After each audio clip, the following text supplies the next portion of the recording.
অনেকেই বলেন ডায়েট করেছিলাম কিন্তু আবার যত তাড়াতাড়ি ওয়েটটা কমেছে তত তাড়াতাড়ি আবার ওয়েটটা বেড়েও গেল।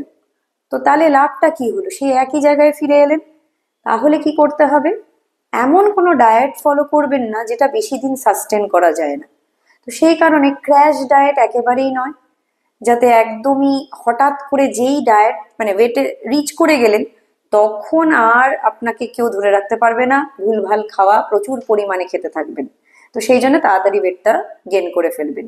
আর একটা যেটা হয় যে আপনারা এক্সারসাইজটা একেবারের জন্য বন্ধ করে দেন, যেটা ওয়েট লস জার্নিতে আপনি করছিলেন সেটা একবারেই করবেন না।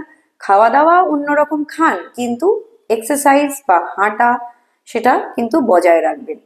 আর যেটা হচ্ছে হঠাৎ করে সব খাবারের পোর্শন বাড়িয়ে দেবেন না, পোর্শন কন্ট্রোলটা মাথায় রেখে চলবেন।